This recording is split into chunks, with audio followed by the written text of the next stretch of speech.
Hello, everyone, and welcome to the work. My guest today is Deepa. And oh my goodness, I hope that you love her, come out loving her as much as I did. She runs so deep and is so sweet. And with that, she is seen someone as quick to anger, cruel, egoistic, and immature. And this is in a business meeting. So if this is familiar to you, or even if it's not, welcome to the work. Let's do this thing. I see hands up. Questions? Everyone, welcome. If you're new, welcome. New to the work. Hands up. Someone new with their hand up. Hello. Can you hear me now? I can. Okay. Yeah. Thank you for letting me in. So my question is, okay, I don't have a clear question, but it's related to my bipolar disorder. Yes. And I keep relapsing every now and then since like for 8 years. Mm-hmm. And most of my judgments seem to be about myself and my own life situation. Mm-hmm. So is there hope for me and to live happily? Because I feel so stuck with this negative. When you're manic, there's no problem. There's no problem. No problem. Your mind is free. But when you come back, guilt. They level you and you just face a world of guilt. What did I say? What did I do? Did I hurt anyone's feelings? Did I look crazy? All of that's going on. So that is what you can move from your head to paper. I don't know a way to stop it other than just put you out or another manic episode. So, but what you can do with it is honor it.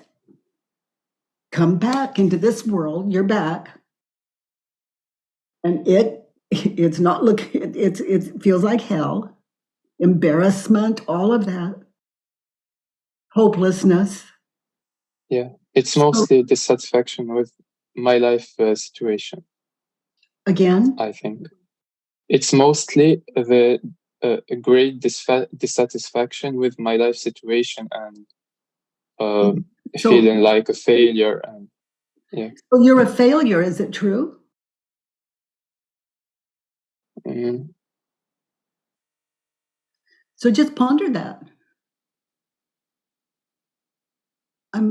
You're a failure. All of you, you're a failure. Is it true?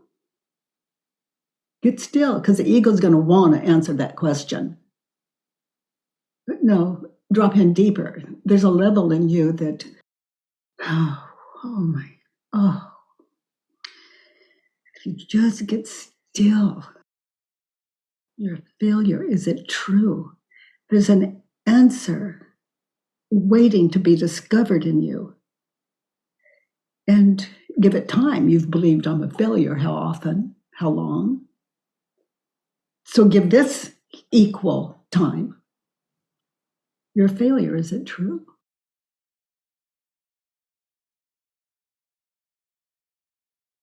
No, I'm not a failure. So just feel it. But I'm experiencing.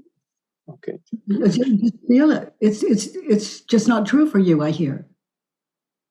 Yes. And then your ego goes, but. I mean, how else can you be a failure? It's got to go, but, and then you have to ride that train, but just notice the but. The ego wants to grab you back, not right or wrong, just respect it. It's powerful. It's up against a power it can never defeat, which is what you just tapped into. Let's say your failure. Is it true? No. The world may think you are. Your mother, your father, your sister, your brothers, your partner, but you're the one you live with.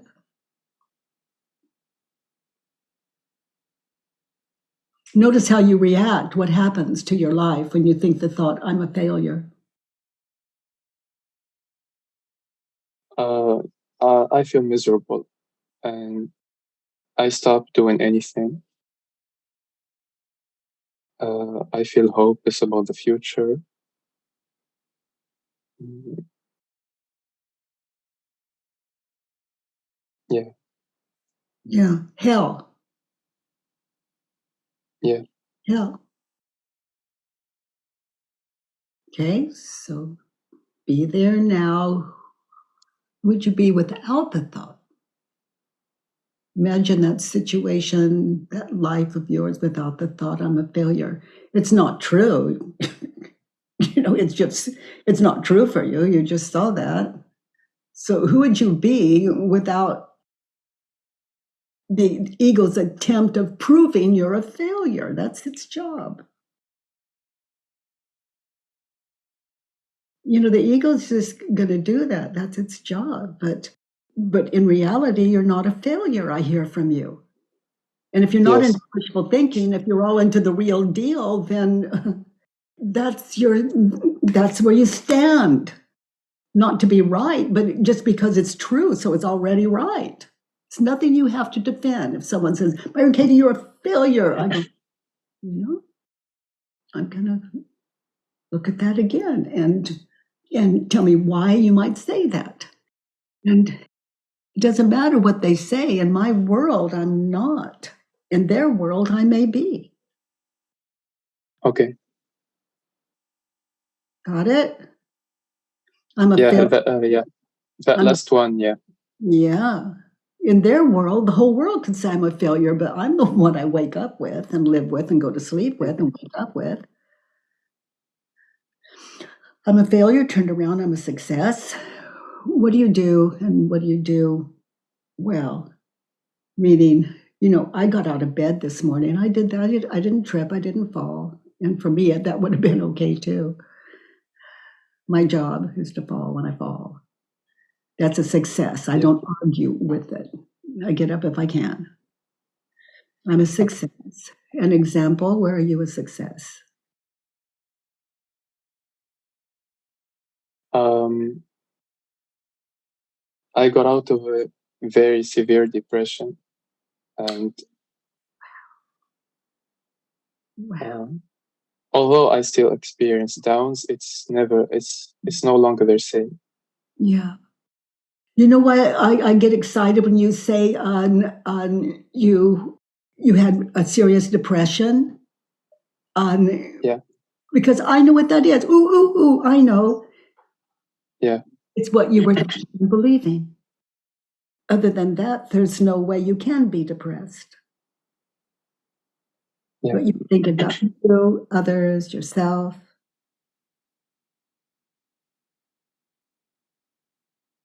I'm a What success. about, yeah, I'm a success sitting here with you.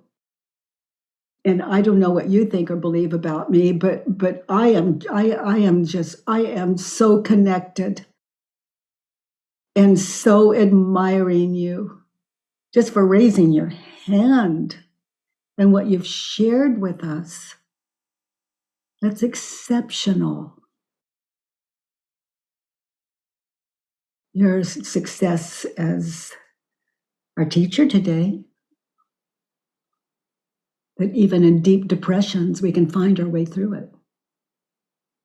Because our egos would tell us life isn't worth living, there's no way out. But here you are, living proof. And there you are for you, living proof that there's a way out of suffering. What is the cause of my suffering? What I'm thinking and believing. What is the solution? To question it. Could be true, don't know. But I want to question. I want to be depressed over something that is a lie. Not your lie, not your lie, not your lie, my own. I'm a failure. Is it true? No, that's a lie. Thank you, ego, for sharing. I tripped and fell and I broke my arm. I'm a failure. Is it true? No, I tripped really well.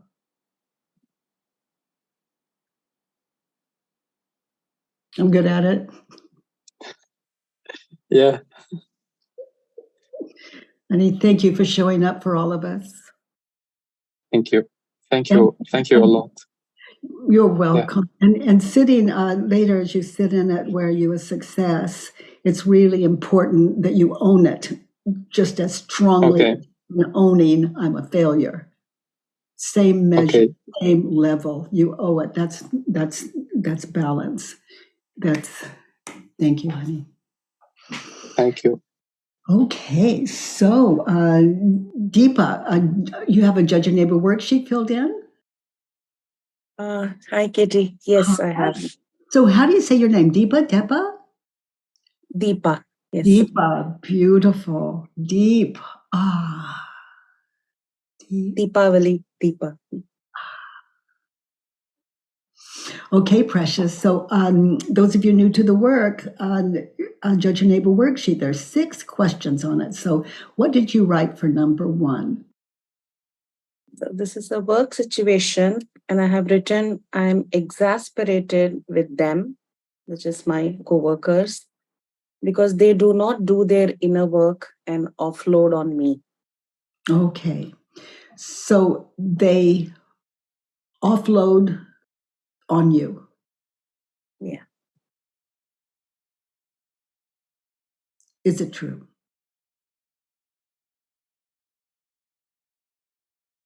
Yeah. Yes. And how do you react? What happens when they hand their stuff over to you? Is it a physical handover or an emotional handover? What is it? Emotional handover. Okay. So how do you react when you think the thought, they offload on me? And they come to you for what? Spiritual work, guidance? No. So they, what I mean to say is they have issues like everybody else, but I find them getting into fights and refusing to see the part that their ego is playing in the fights. Yeah, they're in denial of their own self and so enlightened to other people. And how, yeah, okay, honey. So they offload on you. How do you react? Hold the situation that you were thinking when you just shared that what you shared with us. Witness how you react. What happens when you think that the thought they offload on me?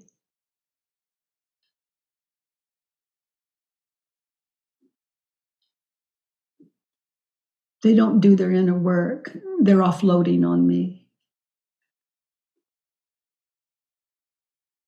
I feel like I'm doing more. I feel this pressure that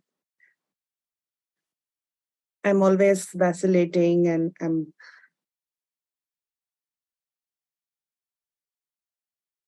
I feel like, why should I do all the work? Yeah. That's what I feel. I feel defeated. I feel this is enough. I feel ashamed. And what is the situation you have in mind? What are they saying? What are they doing? Or that person or those people? Give us a picture. So it's a business meeting, and this one thing leads to the other, and it becomes a disagreement with arguments, and finally it ends up showing that I'm not capable at some things. And it feels to me that... So they start blaming you. Yes. Also, they want me to recognize their expertise. Yeah. So listen to them carefully. In that situation, they're doing and saying everything you just described. They offload on me. They don't do their inner work. They do, as you listen, they do their inner work. And they don't offload on me. Now look at the chaos around you and listen closely to the blame they put on you. Without resistance, open your mind to it. They do their inner work and they don't offload on me.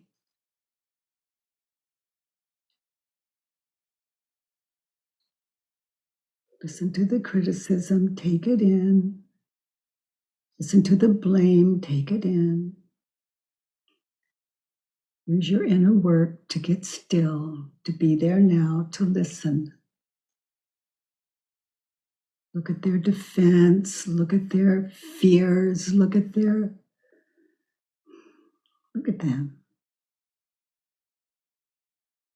Who would you be without the thought? They don't do their inner work. They offload on me.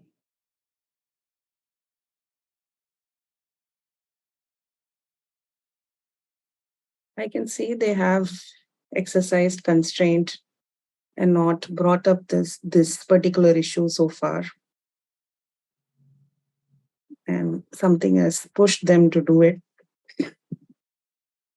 And the issue is correct. What they have pointed out is correct. It's correct. The manner was not kind. It was very hurtful. But the issue is correct. Sometimes people would have to get really loud before I could hear them through my own ego. Really listen the way you're listening.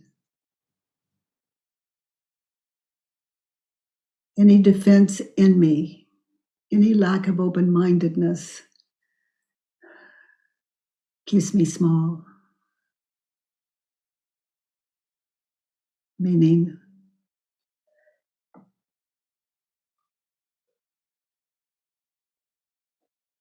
the feeling I'm being misunderstood or used.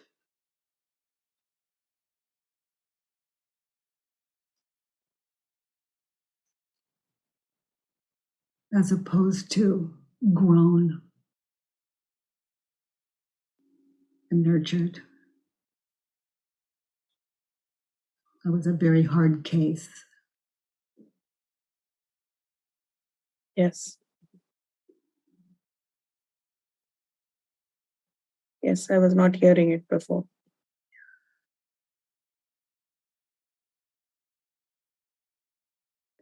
Let's look at 2. In that situation where you're believing they don't do their inner work and they offload on you, what do you want from them? I want them to see the role of their ego in the conflicts. You want them to see their ego in the context. In the conflict, yeah. In the conflict. Okay, so be there now in that situation, in that time, in that place. Look at them. Look at their passion. Saying what they're saying, doing what they're doing. You want them to see their egos in the conflict. Get really still. Listen, be there now. Get present in that situation. You want them to see their egos in the conflict. Is it true? Is it even possible?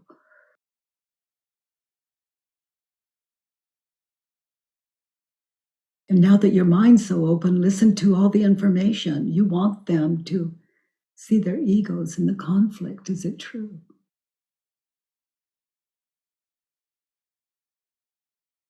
No.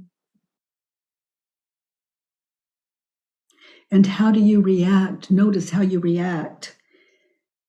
those images in your head of past, future in that situation and the emotions you experience in that situation when you think the thought, I want them to see their egos in the conflict.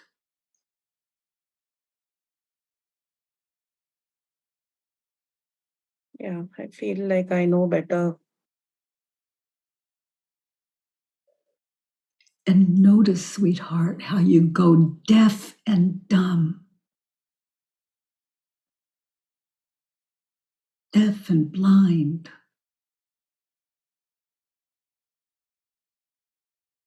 Let them go, watch, listen, learn, open as a part of your inner work.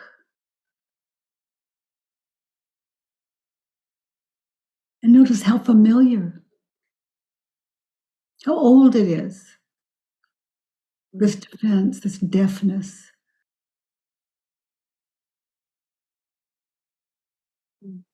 This war.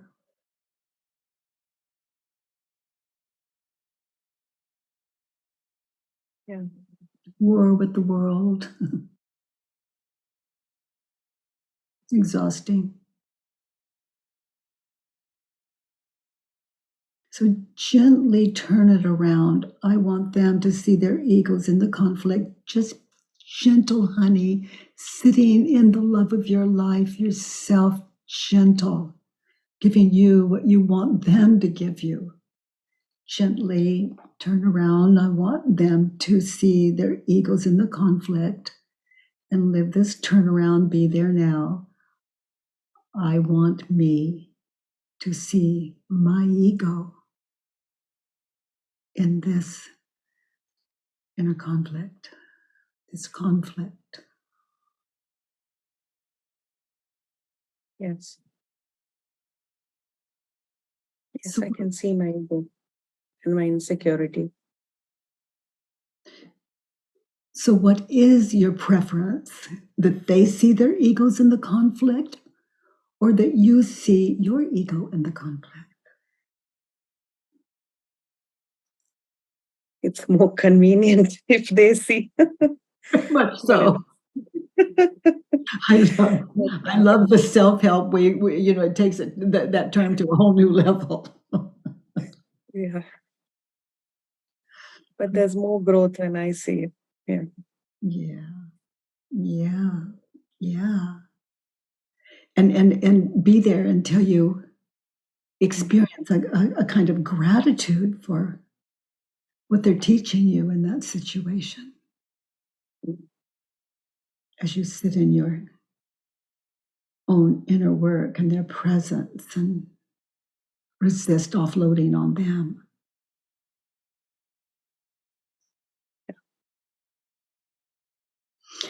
So let's turn around again. I don't want them to see their egos in the conflict. Why might that be?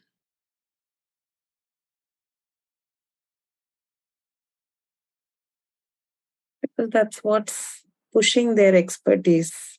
Without that I don't know, that attachment to the knowledge, they wouldn't have this passion to speak their knowledge, I suppose. So, And where would you be without those teachers? Look how far they're advancing you. Just listening to them, taking it in, what they say.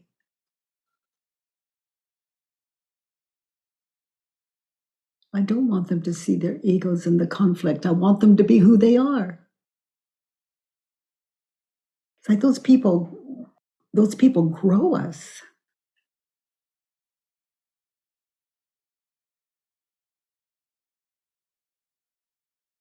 yeah.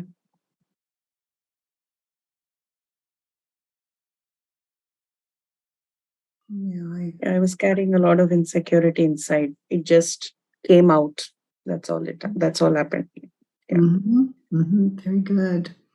Let's look at 3. To get what you want, what advice would you offer those people? They should take responsibility for their own emotional hurts and growth. Okay, so what would you prefer? Turned around, I should. Yeah, I should take responsibility for my own emotional hurts and growth. Yeah. That's what that is. It's an opportunity to get out of their business and use that to take responsibility for your own emotional hurts. And for me, that means to identify them and question them later, like we're doing now.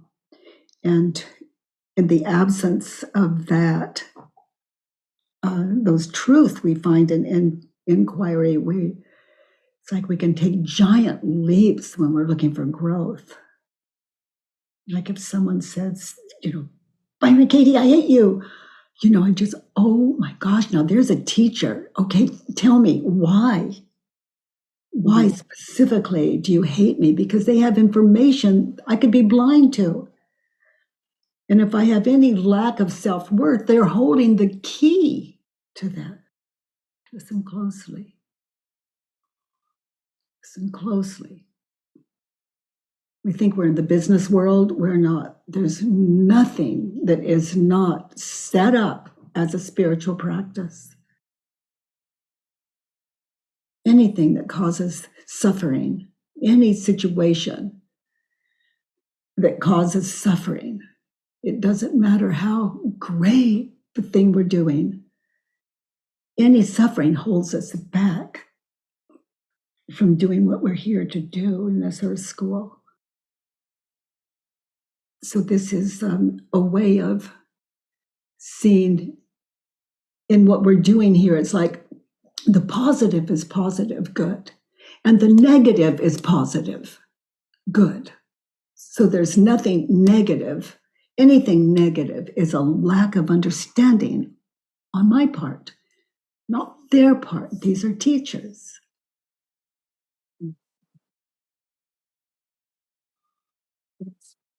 If I feel stress or resentment or separation, then I'm sitting with my teacher. I don't have to like it. And as I say that, it's like I do. They're offering some unfinished business up inside of me. They should not take responsibility for their own emotional hurts and growth. Look at them. They're like, anyone angry is in a childlike state of mind. And are to be listened to and with compassion. That can even sound arrogant, but as a very good listener, they're growing me.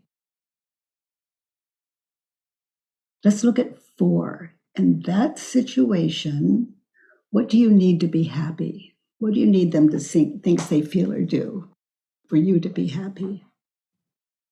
What I've written is I need them to treat me with as much respect as they treat others. Is it true that you need them to treat you with much respect? And where you wrote on as they treat others, it could be they treat others worse. So we don't really know what we're talking about. So in my mind, yeah, I need them to treat me with as much respect. I need them to treat me with respect. You need those people in the mood they're in, with what they're thinking about. You need those people to treat you with respect. Is it true? Those people in that situation, listen, be there now.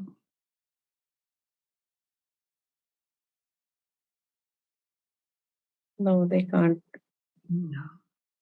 And how do you react when you believe this thought that's impossible? Notice the images of past and future, as far back as stillness will allow. I need them to respect me.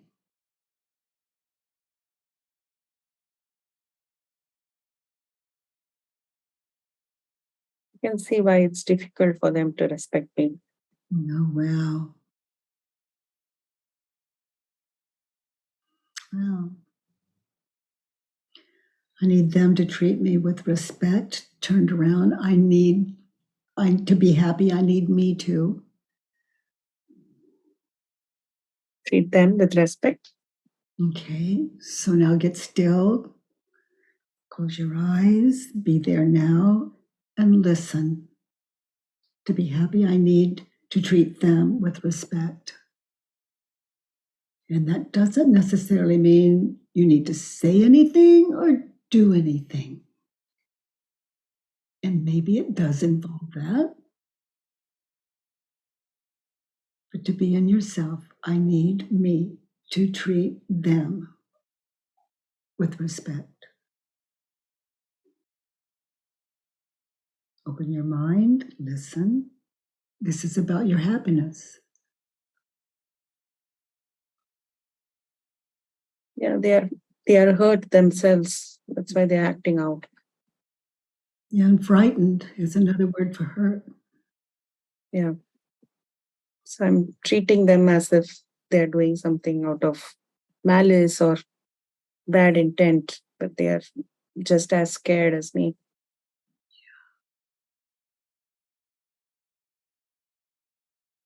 I need me to treat me with respect. I need me to treat me with respect. And you just did.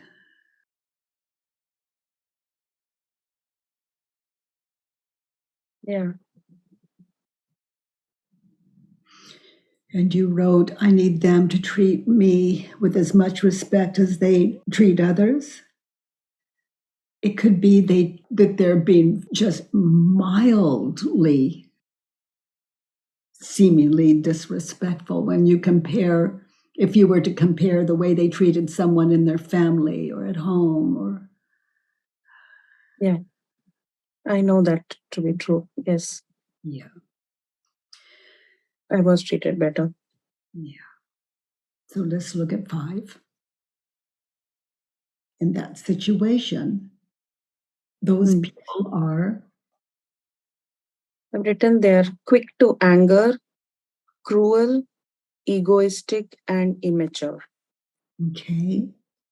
So what is the opposite of quick to anger? Patient. Okay. Slow to anger? Slow to anger. Okay. So listen to you and how you reacted and look at them. They have their own way about them. They're slow to anger. Try that on.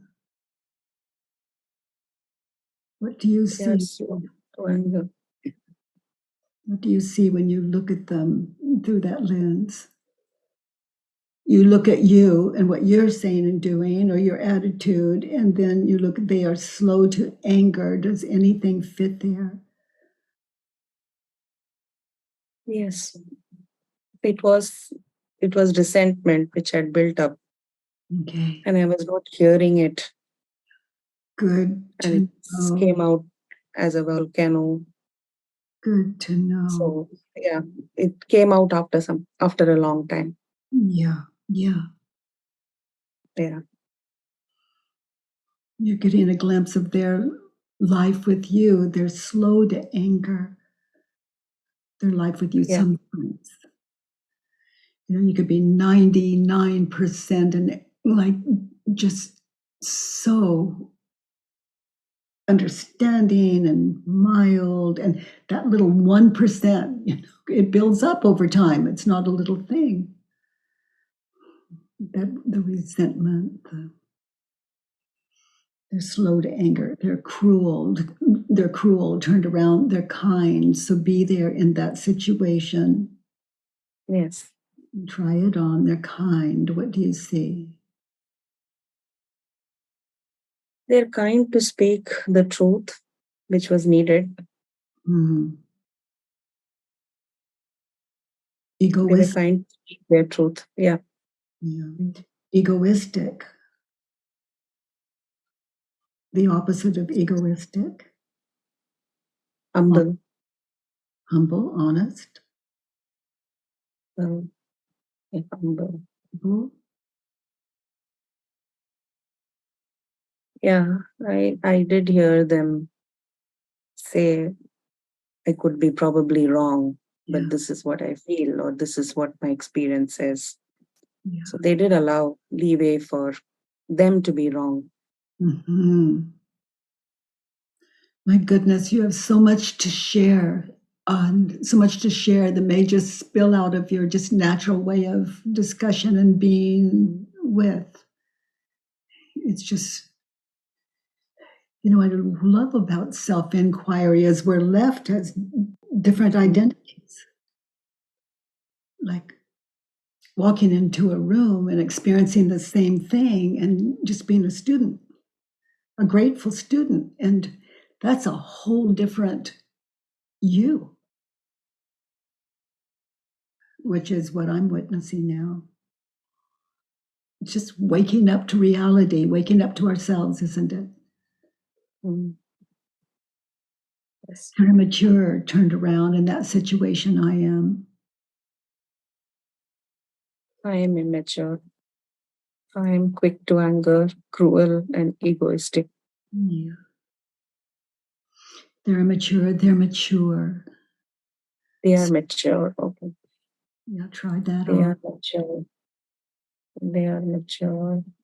An example, they are mature, where they are not doing their inner work. You believe they're not doing their inner work, and they offload on you. They are mature. They are not quick to anger. They are not cruel. They're not egoistic.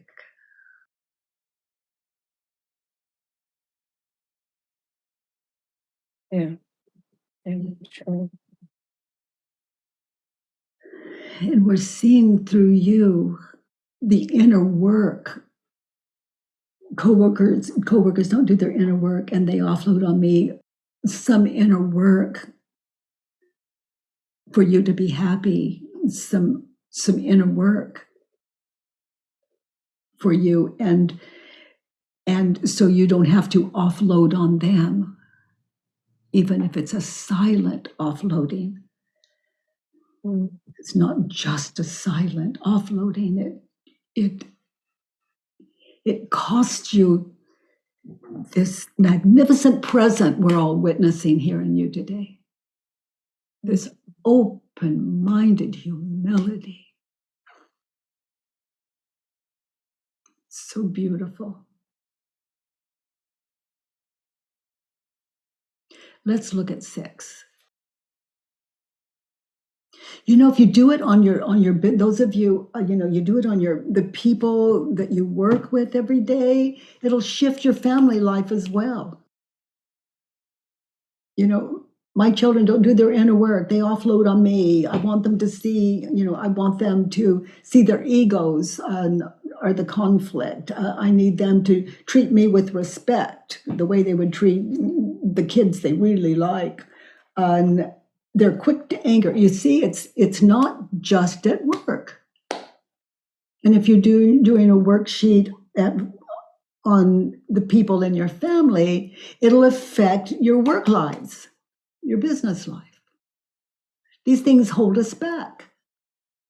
And it's not the business life and the home life, it's a state of the ego trying to usurp what can never happen, which is that immovable. They're trying to move an immovable, which you've shown us so clearly today, that immovable. We see, we hear, the ego overrides it, we're confused, but it doesn't stop what we're hearing and what we're seeing in reality. I love that. That's like there's ego and then there's reality. And the ego, it's just this wild child looking for a life, looking for an identity, it's just can never be. Can never be. What did you write for 6? In that situation, I don't ever want to be verbally attacked by them. I'm willing. I'm willing to be verbally attacked by them. And I look forward to. And I look forward to.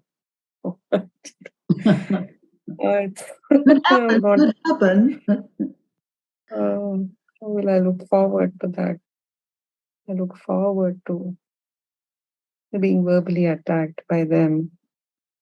Yeah. So why might that be?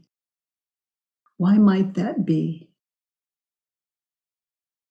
Yeah, because I'm learning that it takes me a while to catch things. Yeah. Yeah. And if we don't catch Maybe them, they linger in us. And we become stuck and bitter and there goes life as it's meant to be. Why would I be willing to be verbally attacked and look forward to it? It's another worksheet. The worst that can happen, it's another worksheet, which is the best that can happen. Because that's how we wake up to reality, wake up to ourselves, wake up to the world. That the world is here for us. It's not here to torture us in birth school. It's a beautiful world, other than what we're thinking and believing about it. And I invite you all to test that, to remember our Deepa, and fill in a worksheet, and there's a way out. So, what were some of the what is one of the attacks that felt hurtful? Like something one of them said maybe out loud that you felt hurt.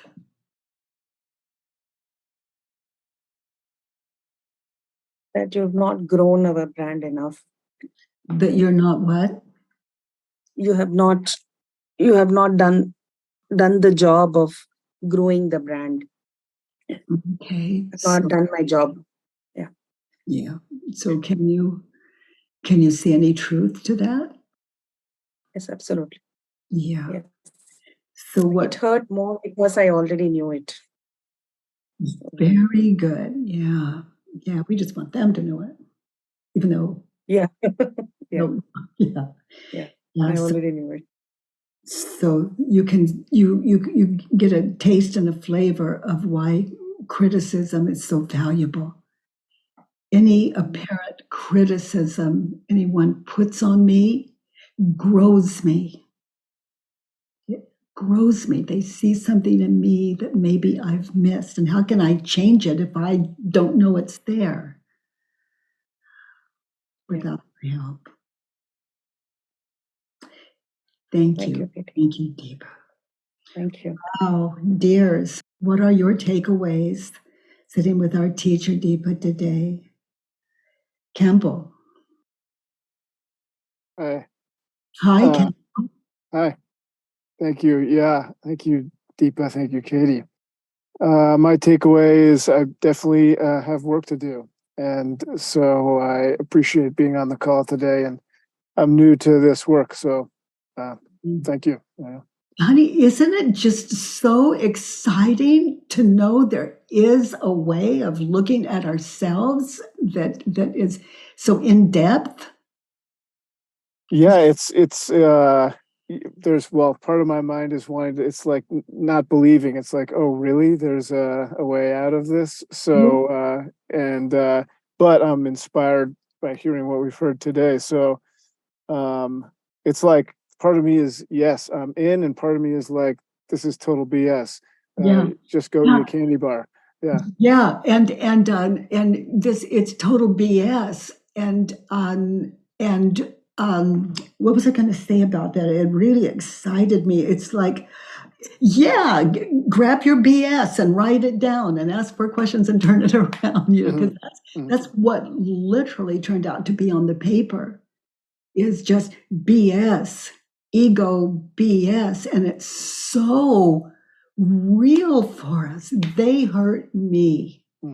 They don't appreciate me. They should do their inner work. I want them to, it's all there. And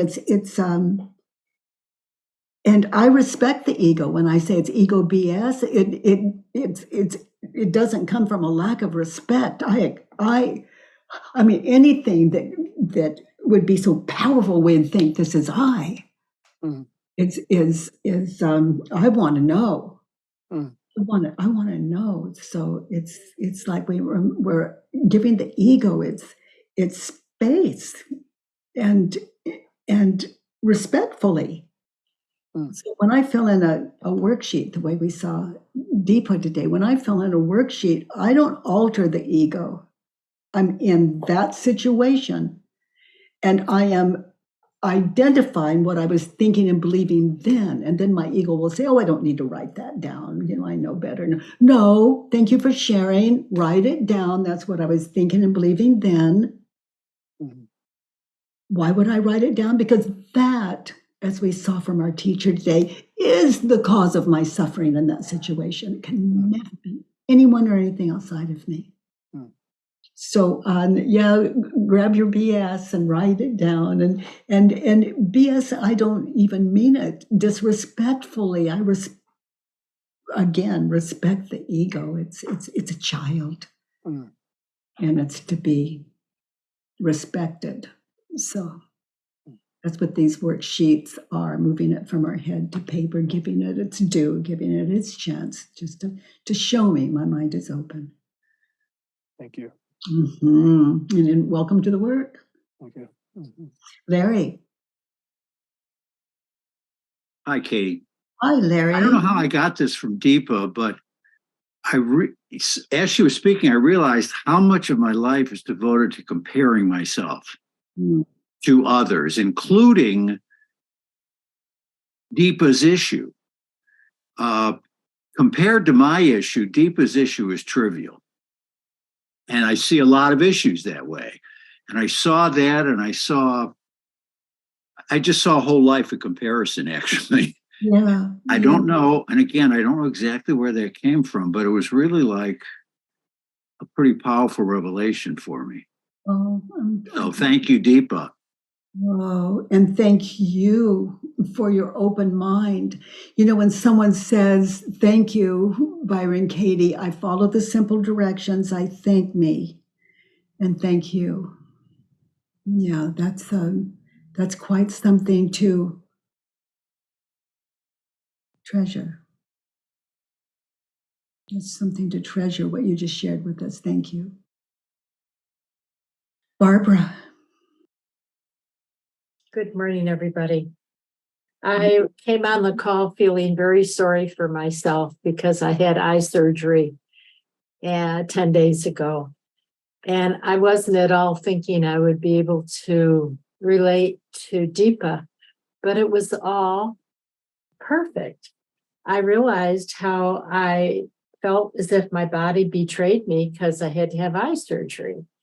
And I had to look at that. So all through her talking and you're talking, it was me starting to feel like myself again. Oh, that's so beautiful. You didn't have to have eye surgery. You didn't. It's just not true. But as a kind, loving, and caring, self-loving person, of course you'd say yes.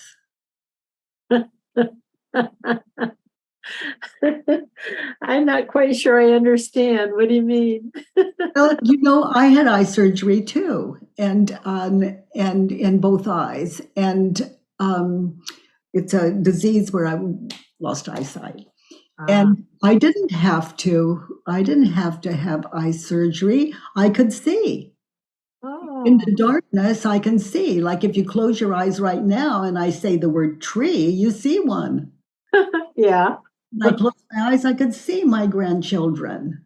I thought, I'll never see them grow up. They're in their 20s now, and they were just littles.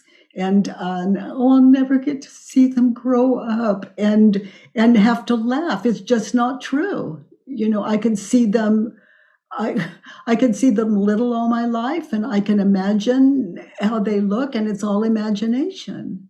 Oh my goodness, that's beautiful. You have to, but I'm so grateful for my yes. Yes, Yeah. me too. Yeah. So, oh, honey, welcome to the work. And we don't. It's like if you close your eyes right now, you're not blind. If you No. lost your eyesight forever, you're never blind. Mm. Oh, anyway. I love that we all know that. And the eagle says, "Well, it's not the same." And I just tripped and fell. Yeah. Well, what were you thinking on the way down? Oh, that's not it. What are you thinking and believing on the way down and when you hit? That's the cause of suffering. It was wonderful. And Deepa was so brave. And I mean, I haven't been on for a while. And this morning, my inner guidance said, go to the work. Oh, I'm so glad. And thank you for popping in to share with us as well. Thank you. Thanks, everyone. Jennifer. Hi, Katie. Hi, Jennifer. Hi. So, yeah, it's really nice, the work that you do, and it has helped me, and I've been following the worksheets and things. So, um, I live with my mother is suffering from schizophrenia, and it's been long 20 years. So, I've always been a target of, um, rejection, abuse. Um, I mean, even when you try to do good, it's looked at badly and, blamed. So I've been the scapegoat kind of in the family. And I know that, this is because this is not real. So whatever she says to me is not real. It's distorted thought and things like that.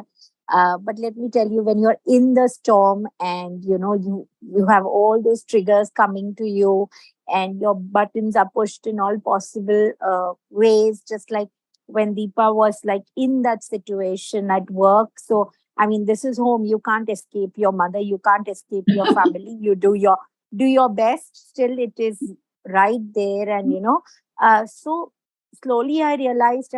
She's definitely not going to change. Yeah, it's not going to happen. How much soever I want her to, and the only way for me forward was to turn inward and get myself to change, and stop having or those kind of emotional reactions to everything that is said to me. And definitely the work helps me to do that. It's a task, it is difficult, but yes, it's a journey.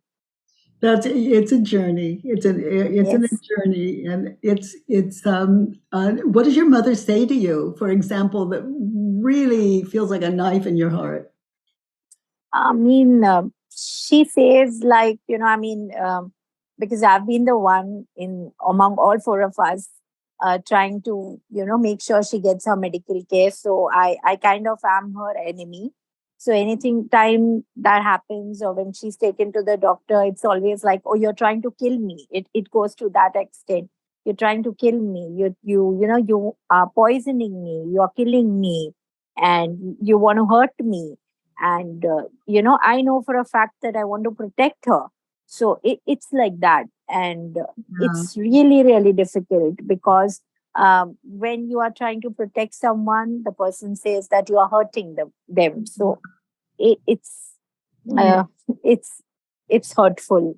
Oh, there's something beautiful going through my head right now. It's the way you love your mother, number one. But when she says you're trying to kill me, Right.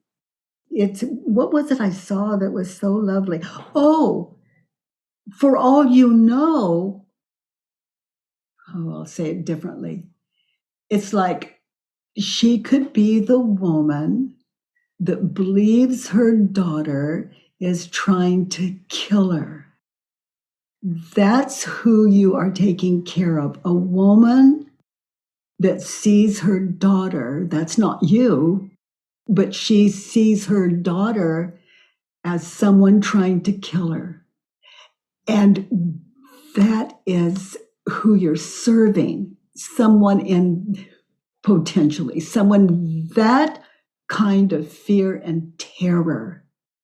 And it could change so much. What I saw was just so lovely. What she's believing has nothing to do with you. You want her to live. You want her to be comfortable. You're there for her. Right. But that's not the daughter that is serving her. That Right. is, there's you, and then there's who she believes her daughter to be. So that's such great information when you're serving your mother. You're serving someone that.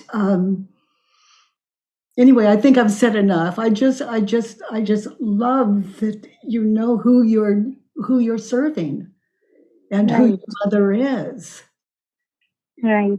rather than seeking her love, approval, and appreciation, to be there with her, which Right. still doesn't mean she really believes it. But Yes, but you know, Katie, 20 years and not getting any validation, any love, and uh, anything, because that's what you look at. When you have a mother, a mother's supposed to make the child feel safe and you know, secure, and there's one uh, thing about mothers. They're just like us. They believe. yes, They have their yes, own thoughts. There's nothing we can do yes. about that. Yes. So slowly, I think over a period of time, maybe my confidence started dwindling. And maybe I started, feeling I'm not good enough. Maybe I'm doing something wrong. But with the work with this, it helps me to realize that no, I'm on the right path, and Yes, I you can are. control my own emotions. So I'm saying it's very difficult. The reality that you face every day, and in that turning inward, it's not easy, but No. it's a step, and you are doing a fantastic job by helping everyone out there. Yeah. My thought just was, you are doing a magnificent job. I'm home free. My mother is my mother is not in the bedroom down there needing me to survive. You can be our hero for the day. Right. Thank you. Aren't we all? Aren't we all the hero in our lives? Oh my Yes. goodness. Surviving this. Right. Okay, dears. Thank you for, as usual, our amazing time together. I'm so grateful. And thank you for something beautiful. By the way, everyone, if you enjoyed this podcast, please give us a 5-star rating and review on iTunes. It really matters, and thank you for that. I love that you join me every Monday, Tuesday, and Wednesday from 9 to 10 a.m. Pacific time. At homewithbk.com. Let's do the work.